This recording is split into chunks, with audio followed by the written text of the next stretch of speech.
Hello friend, आज की इस वीडियो में मैं क्लास 12th फिजिक्स का 2024 में जो भी एग्जाम देने वाले हैं मेरे दोस्त, हाँ, उनके लिए बहुत तगड़ा आज तक का सबसे मस्त वीडियो आज होने वाला है। उम्मीद है लास्ट तक जरूर देखेंगे, क्योंकि ये 1 2 3 क्वेश्चन नहीं बताने वाला हूँ, ये 50 क्वेश्चन से भी ज़्यादा होने वाला है। मतलब 50 क्वेश्चन जो टोटल नहीं रहेगा, 50 से कम रहेंगे, लेकिन ये समझ लो कि आपका पूरा फिजिक्स कंप्लीट करने वाला हूँ। अध्याय 1 से स्टार्ट करने वाला हूँ, अध्याय लास्ट तक चलूँगा। और हाँ, उम्मीद है लास्ट तक जरूर देखोगे, क्योंकि यहाँ से एग्जाम में जरूर आएगा ही आएगा मेरे दोस्त। Very very most important 2024 special के लिए, ठीक है। 95% यहीं से आएगा। तो मेरे दोस्त देख के जाना, पढ़ के जाना, समझ के जाना, तभी मज़ा आएगा एग्जाम में। फोड़ के आओगे तभी, ठीक है। यहीं से आएगा, लास्ट तक देखना। हर साल पूछे जाने वाले ये अनसॉल्व पेपर से, सीरीज से, प्रीवियस ईयर क्वेश्चन पेपर से उठाया हुआ क्वेश्चन है ये। तो मतलब यानी कि हर साल पूछे जाते हैं, तो इस साल भी पूछे जाएंगे। ये अनसॉल्व पेपर से उठाया हुआ, सीरीज से उठाया हुआ क्वेश्चन है। चलो एक क्वेश्चन की तरफ चलते हैं। कूलाम का नियम, कूलाम का नियम क्या होता है, इसका क्या फॉर्मूला होता है, ये भी आपको पता होना चाहिए। कूलाम का नियम क्या होता है और इसका फॉर्मूला क्या होता है, ठीक है। यह बराबर जो होता है, यह बराबर 1/4πε0 इंटू, इसके बाद आप पूरा करके बताओ, देखता हूँ कितने लोग बता पाते हैं। और हाँ, जितने भी क्वेश्चन मैं बताने जा रहा हूँ, आप लोग प्लीज कमेंट करके बताना कि आपको कितने आते थे क्वेश्चन, है ना।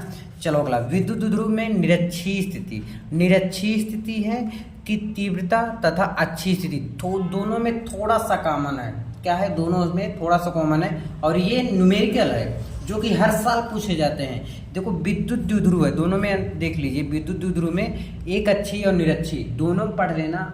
एक आएगा, दो नहीं आएगा, दोनों नहीं आएगा, एक तो आएगा ही आएगा, है ना। और ये कई सालों से पूछा जा रहा है, तो आप समझ सकते हो विद्युत द्विध्रुव क्या होता है। देखो, विद्युत द्विध्रुव आपने पढ़ा कि निरक्षीय स्थिति क्या होता है, अच्छी स्थिति, चलो ये तो पढ़ लोगे। लेकिन विद्युत द्विध्रुव क्या होता है और विद्युत द्विध्रुव आघूर्ण क्या होता है, दोनों में अंतर है, ध्यान से सुनना। विद्युत द्विध्रुव और विद्युत द्विध्रुव आघूर्ण किसे कहते हैं, क्या होता है, क्या होता है विद्युत द्विध्रुव और क्या होता है विद्युत द्विध्रुव आघूर्ण, दोनों में अंतर है। अच्छे से पढ़ लेना, ठीक है। समझ आया कि नहीं, विद्युत द्विध्रुव किसे कहते हैं और विद्युत द्विध्रुव आघूर्ण किसे कहते हैं, ठीक है। 2 नंबर पे पूछे जा सकते हैं, पढ़ लेना। अगला है अनंत लंबाई, ये भी न्यूमेरिकल है। न्यूमेरिकल में ज़्यादा लिया, सॉरी न्यूमेरिकल नहीं है, आपका है क्या, फॉर्मूला को प्रूव करने वाला, है ना। अनंत लंबाई के समान रूप से, न्यूमेरिकल तो मैं दूसरे वीडियो में बताऊंगा। अनंत लंबाई के समान रूप से आवेशित सीधे तार के निकट विद्युत क्षेत्र की तीव्रता का व्यंजक गॉस की प्रमेय की सहायता से ज्ञात करो। गॉस की प्रमेय की सहायता से ज्ञात करना है, ये क्वेश्चन हो गया। लेकिन मैं एक क्वेश्चन और नहीं लिखा हूँ, 6ठा नंबर डाल दे रहा हूँ, बट कोई बात नहीं, 6ठा नंबर यहाँ पर भी डाल रखा हूँ। चलो क्वेश्चन नंबर रहेगा, गॉस की प्रमेय क्या होता है, गॉस की प्रमेय, और इसका निगमन कैसे प्रूव करोगे। Phi equal to q upon epsilon not, क्या होता है, phi equal to q upon epsilon not. Q क्या होता है, आपका आवेश होता है। अच्छा, फाई क्या होता है, वैद्युत फ्लक्स होता है, जो कि बता रखा हूं, ठीक है। अगला है स्थिर वैद्युतिकी की गॉस की प्रमेय। फिर से आ गया गॉस की प्रमेय, तो आपको पता रहना चाहिए कि गॉस की प्रमेय होता क्या है, इसका गणितीय व्यंजक भी लिखना है। सिद्ध कीजिए कि आवेशित चालक की स्थितिज ऊर्जा, क्या स्थितिज ऊर्जा U equal to half CV² होती है, जहां C चालक की धारिता तथा V उसका विभव है। V क्या होता है, विभव, C क्या होता है, धारिता होता है। तो ये चीज पता होना चाहिए, ये क्या होता है, C किससे प्रदर्शित करते हैं, V किससे प्रदर्शित करते हैं, ये चीज पता होना चाहिए आपको। समांतर प्लेट संधारित्र की धारिता के सूत्र की स्थापना कीजिए। कौन सी प्लेट संधारित्र है, समांतर प्लेट संधारित्र है, ठीक है। इसकी धारिता को किस प्रकार बढ़ाया जा सकता है, जो समांतर प्लेट संधारित्र है उसकी धारिता का सूत्र स्थापित करना है, और वो जो धारिता है उसको किस प्रकार से हम बढ़ा सकते हैं, ये पता होना चाहिए।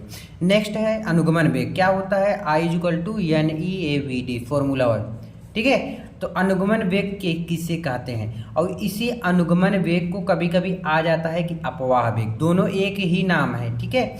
कि अपवाह वेग किसे कहते हैं, दोनों का डिफिनेशन एकदम सेम है, क्योंकि नाम, जैसे आपका नाम स्कूल का अलग होगा, घर का अलग, काम तो वही कर रहे हो, पढ़ाई कर रहे हो ना, आप अकेले ही हो ना, सिर्फ नाम अलग अलग है, वही अनुगमन वेग अपवाह वेग। फॉर्मूला क्या होता है, I equal to N E A V D. और निगमन भी आता है, क्या निगमन, निगमन करो ऐसे, क्या धारा, धारा यानी आई, वी डी यानी अनुगमन वेग, वेग में संबंध, यानी ये चीज आपको प्रूव करना है। आई इक्वल टू क्या होता है, N E A V D. और हाँ एक चीज तो भूल गया, एक चीज और बता दूं कि धारा तथा क्या, धारा घनत्व में संबंध, सॉरी अनुगमन वेग तथा धारा घनत्व में संबंध, तो जे इक्वल टू होता है, जे इक्वल टू क्या होता है, एन ई वी डी। क्या बोला मैं, धारा घनत्व, धारा घनत्व किससे पता से करते हैं, जे से, तो धारा घनत्व तथा अनुगमन वेग में संबंध आ गया तो J equal to N E V D कर देना है। ठीक है, चलो अब नेक्स्ट देखते हैं, नेक्स्ट पेज में देखो मैं तुम्हें इसी वक्त साथ साथ में बताते हुए चल रहा हूँ, ठीक है ना। क्या है, अनुगमन वेग के आधार पर ओम का नियम निगमन, जो ओम का नियम होता है उसका निगमन करना है अनुगमन वेग के आधार पर। ठीक है, किरचॉफ का पहला दूसरा नियम, जो किरचॉफ जी थे वो दो नियम दिए थे, ये खुद ही वैज्ञानिक थे, ये मैं इसका बताने वाला हूँ किरचॉफ का नियम क्या है, बहुत जल्द वीडियो आएगा। तो इसका पहला और दूसरा नियम बताना है। ठीक है, व्हीट स्टोन सेतु समझाइए, व्हीट स्टोन सेतु क्या होता है ये चीज आपको बताना है। ठीक है, व्हीट स्टोन सेतु जो कुछ कॉमन क्वेश्चन होते हैं जो पूछे जाते हैं तो उसको पढ़ो। बायो-सेवर्ट के नियम की सहायता से किसी वृत्ताकार धारावाही कुंडली के केंद्र पर चुंबकीय क्षेत्र का मान के सूत्र।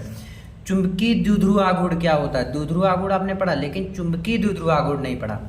चल कुंडली धारामापी के सिद्धांत कार्यविधि, यानी जो चल कुंडली धारामापी है उसका सिद्धांत बताना है, उसकी कार्यविधि को भी बताना है। ठीक है, सिद्धांत और कार्यविधि यानी दोनों। ठीक है भाई, जिसके बारे में लिख रहे हो ना छाप दो, छाप दो, ऐसे नंबर नहीं मिलेगा इतना आसानी से। दो समांतर धारावाही ऋजुरेखी तारों के बीच लगने वाले बल का सूत्र, यह upon A I equal to nu 0/2 into I1 I2 upon R का निगमन। तो F upon L equal to क्या होता है, न्यू 0/2 इसको आपको क्या करना है, प्रूव करना है, यानी कि निगमन करना है। अगला है भू चुंबकत्व के विभिन्न अवयव क्या हैं, जो भू चुंबकत्व है उनके अवयव क्या हैं। स्वप्रेरण गुणांक की परिभाषा, मात्रक विमा, प्रत्यावर्ती धारा जनित्र का सिद्धांत, कार्य प्रणाली द्वारा चित्र द्वारा समझाना है। ठीक है, लेंज का नियम भाई बहुत इंपॉर्टेंट है, लेंज का नियम बहुत इंपॉर्टेंट है। फैराडे का नियम क्या होता है, फैराडे का नियम बहुत ज्यादा, ये सब इंपॉर्टेंट क्वेश्चन आ गए हैं।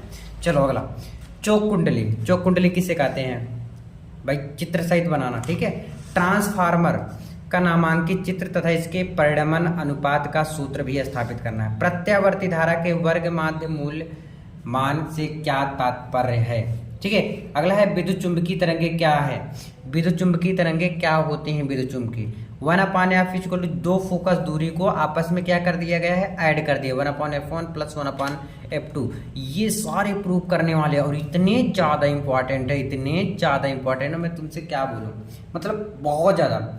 ये देखो 1/f इक्वल टू क्या होता है, n-1 एक ब्रैकेट में 1/r1 माइनस 1/r2, बहुत इंपॉर्टेंट है। 3 देख लो प्रूव करने वाले, परावर्तक दूरदर्शी, खगोलीय दूरदर्शी, संयुक्त सूक्ष्मदर्शी, ये 3 है। 3 में से आपको तीनों पढ़ने हैं, 3 में से तीनों पढ़ने हैं। अगर आप चाहते हो कि भैया एक काम कर दो, हाँ तो 2 पढ़ लो, चाहे ये दोनों पढ़ लो, चाहे ये दोनों पढ़ लो, या ये दोनों पढ़ लो, पढ़ना है लेकिन 2 पढ़ना, तीनों मत पढ़ो, डायरेक्ट मना कर रहा हूँ, 3 मत पढ़ना, सिर्फ 2 पढ़ना। और 2 आएगा, अगर आएगा तो 2 आएगा, और 2 आएगा तो एक ही करना होगा ना, अथवा लिखा रहेगा, क्या लिखा रहेगा मेरे दोस्त, अथवा लिखा रहेगा, यानी एक ही करना है। अब कितने नंबर से, 4 या 6 नंबर का आ सकता है, तो कर लेना है ना, तीनों में से 2 करना है, चाहे जो कर लो। हाइगेंस, अगर हाइगेंस लिखा आ गया, लिखा आएगा नहीं, आएगा 100% लिखा आएगा। तरंगिकाओं के सिद्धांत के आधार पर प्रकाश का अपवर्तन की व्याख्या, हाइगेंस का द्वितीयक तरंगिकाओं का सिद्धांत बताओ। हाइगेंस का द्वितीयक तरंगिकाओं के सिद्धांत द्वारा तरंगों के परावर्तन की व्याख्या कीजिए तथा परावर्तक के नियमों को सिद्ध करना है। परावर्तक के नियमों को क्या करना है मेरे दोस्त, सिद्ध करना है, प्रूव करना है ना। तो आई होप आप लोग समझे होंगे। तो आज के लिए बस इतना ही, मिलते रहे वीडियो में। प्लीज कमेंट कर देना कैसा लगा वीडियो। Thank you.